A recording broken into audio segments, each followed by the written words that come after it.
When I was 13, I remember having my first panic attack in school. I had gotten a D on a science exam, and the first thing I did after class was run to my mother's classroom and bawl my eyes out. I was uncontrollable. It felt like my heart was beating out of my chest and I was gasping for air. What seemed like an hour of agony was only minutes. And for what, you may say? A low grade on a middle school exam? It doesn't really count. No, it did.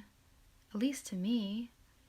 Growing up with two highly educated parents, two older sisters who were both valedictorians, and a twin sister that was popular, had straight A's, and was always 50 pounds skinnier. Which left me, the youngest. I was shy, a little pudgy, and was always too afraid to raise my hand in class. And when my classmates called me stupid, I started to believe them. I started to believe I wasn't good enough. Now, I grew up in a very supportive household. My family and I have always been close, and my parents have always been my number one supporter. They always told me to do my best and give 100% in everything. But in my mind, that meant strive for perfection. And of course, I always failed. It made me question my abilities and doubt myself. But I didn't give up. I couldn't. I put these high expectations on myself to reach certain goals, and if I didn't meet them, I felt inadequate. Like I wasn't good enough. Why do so many of us try to prove we are good enough? Good enough to be loved, good enough to get the job, skinny enough, smart enough? We form this song in our head of not being enough and allow the song to dictate our life. We start existing instead of living. Society puts a pressure on us to always be the best, and when we aren't, we're deficient.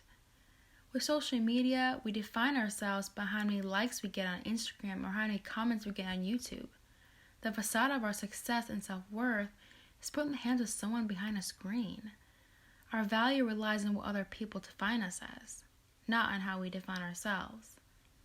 As we're streaming and scrolling through channels, a lot of what we view is about competition. Whether it's a game show or a dance competition, it's competing to test abilities. We compete to be the prettiest, strongest, smartest, and most talented. I'm not saying competition is bad. In fact, it can be beneficial to develop our skills and improve our craft. Personally, I love competition. What's not healthy, though, is beating ourselves up when we lose. You can give your absolute best, but sometimes our best isn't good enough. We ask ourselves, why didn't I make the cut? What did I do wrong? These are the thoughts that can put us down a black hole into self-loathing. Instead, ask, what did I do right? The world teaches us to put such high expectations on ourselves and not accept our realistic limitations. We put a marker of what success is supposed to be, and instead of what success is to our own abilities. Once we accept that, success is based off our own wants and needs and not others. However, before we can do that, we must forgive ourselves. That's the first step. Forgiveness helps us recenter and imagine a new reality where we are good enough. We must accept what makes us unique and welcome failures. We are human after all. Don't be so hard on yourself. I wish I wasn't. That day in my mother's classroom, I wish I had realized that if I just altered my study habits and accepted my failure, I wouldn't have questioned my capabilities. I carried this fear and what I thought was a failure for so many years. I let it have a home in the back of my mind and doubted my true potentials.